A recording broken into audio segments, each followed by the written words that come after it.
Hi, my name's Andy Sykes. I'm an illustrator and animator, and I teach animation at universities here in the UK. Why not check out my website, Hexjibber.com, where you can find animation and illustration by me, as well as more lessons in Flash and After Effects. Cheers!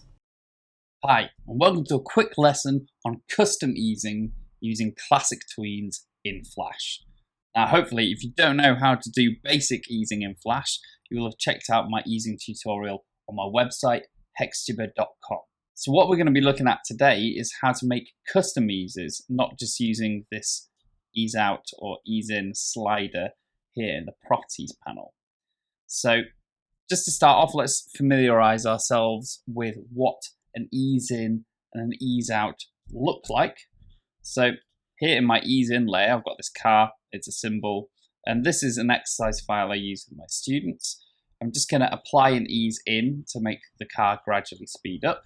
So the way I do that is pull down the slider bar and we get that -100 in.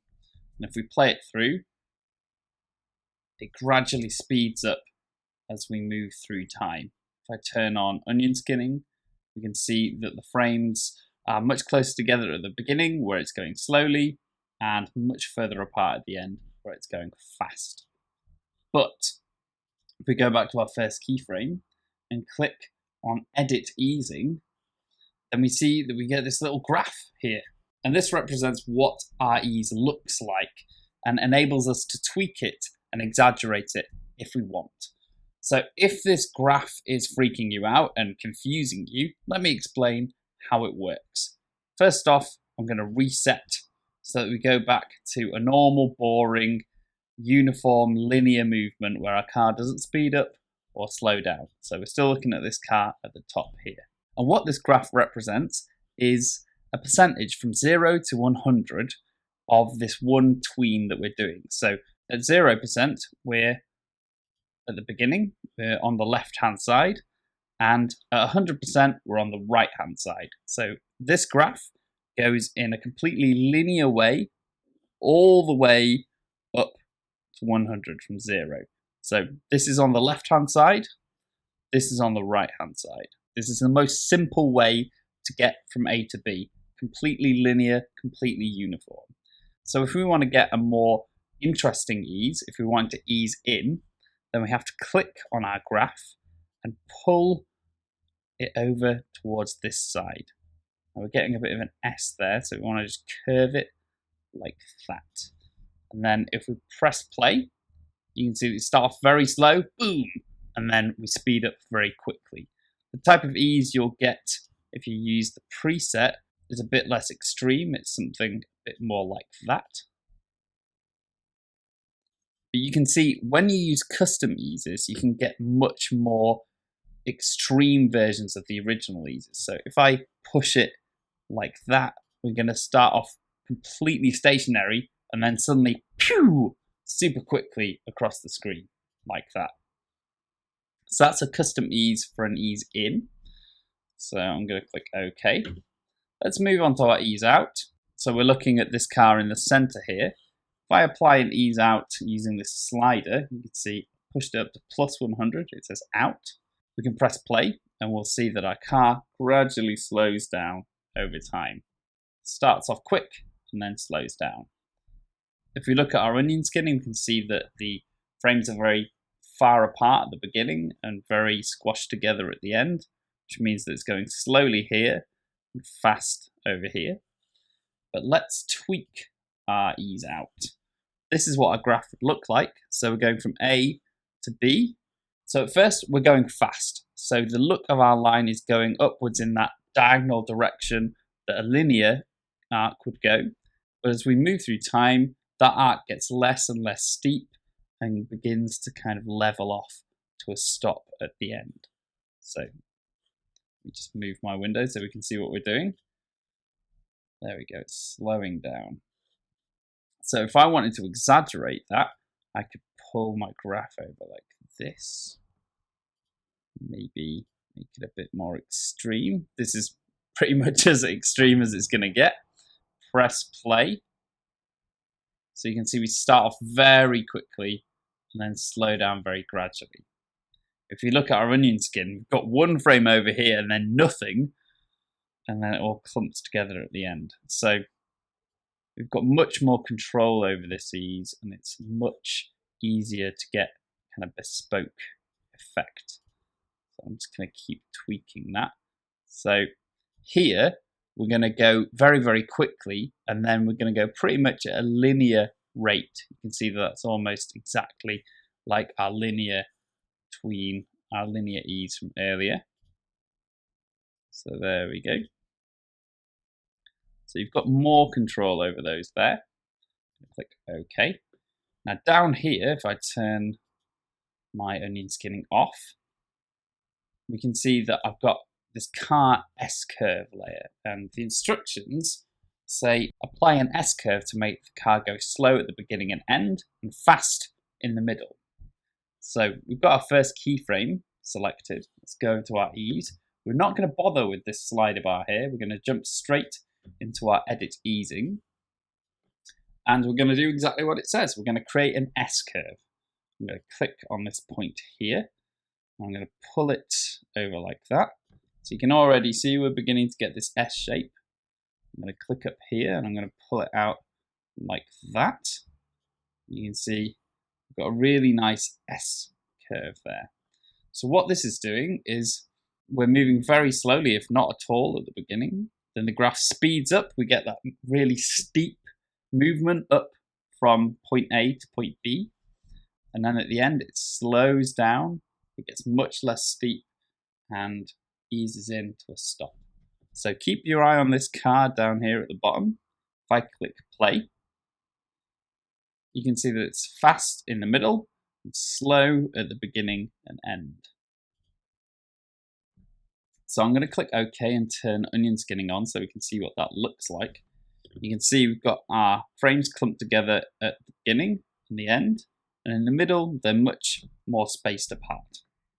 So there you go, that's a custom ease. Let's take a look at some more.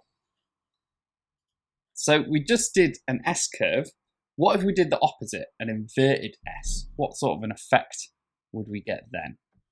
So here we've got two linear eases. They're not doing anything interesting. This first one, car ease out in, inverted S. That might sound confusing, but it's just to let me know what I'm doing. Let's click on the first keyframe and jump over to our easing. What we're going to do is we're going to create an inverted S. So I'm going to pull this one down here.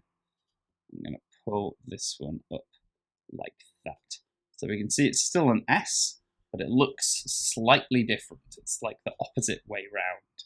So if I press play, you can see that we get the car really quick at the beginning and end, and really slow in the middle. I'll just turn our onion skinning on and expand that span there. You can see that the frames are very spaced out at the beginning and the end, and really packed together in the middle. So we could maybe make that less exaggerated and just calm it down at the beginning and the end. So we've got a bit more of a chilled out curve. Remember, down here is at 0%. That's where our car is on the left hand side. That's keyframe 1. And up at the top, this is keyframe 2, where our car is on the right hand side of the screen. And this curve is just how you get there over the course of time, which is mapped along the bottom. Here we've got 40 frames. So if you press play now, you can see that's a bit more subtle, not quite as jarring. So fast at the beginning and the end, slow in the middle.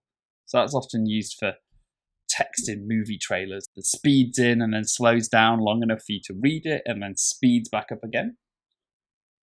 So we're going to do one more, and this is by far the most complicated. We're going to do a bounce. So normally, if you were animating a bounce using a classic tween, you'd have to set multiple keyframes and use multiple eases to achieve that result. But if you use a custom ease, you can do it all within one tween. So let's click on our first keyframe, go over to custom, and we're going to set a few more points along this path. I'm going to set one right about here. So by about frame 12, we've already hit the floor. So we're going to go up really quickly. So we want to ease into that. So we want this nice curve going up like so. So that's an ease in. You can see we start off slowly and then speed up. Want that nice and extreme. Then we want to bounce back down again. So we want to add an extra point. So something like that. So what we're doing is we've hit the floor. We're bouncing back up into the air. So let's see, I'm gonna have to grab this handle. So like I said, this is by far the trickiest of all of these types of tweens. So bouncing up again. We want to do an ease out, so we're curving in the other direction, because as it bounces up off the ground, it's going to lose momentum. Then we want to hit the floor again. And we want to do that with a nice ease in. So we're curving up in this direction. And then we'll bounce up a tiny bit more. Just make another point. There we go. We won't bounce as high this time. So if you've looked at my bouncing ball tutorial, you should be familiar with this idea of losing momentum. So we're wanting to ease out again.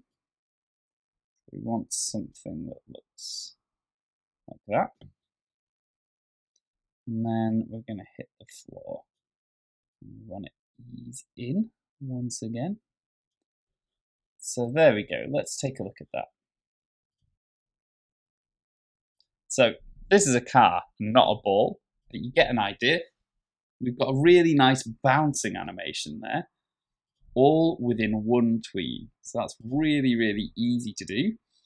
And if you check out our frames and our onion skin, we start off very quickly, and then we bounce backwards and forwards. It's a bit more difficult to tell with an ease where the frames lie because they're overlapping each other. So if I click OK, we've now got a really nice bouncing animation there. So that's custom eases in Flash. They've been around for a while. Why not try them out with a Classic Tween? If you like this video, give me a thumbs up and subscribe to my channel for more. I'll see you in the next lesson. Cheers. Hey, thanks for checking out this tutorial. Next up, why not take a look at my website, Hexjibber.com, where you can find out more about my self-published books, the Hexjibber Colouring and Activity book, and the Hexjibber Anti-Revision book. They're both suitable for kids and adults alike, and are well worth checking out.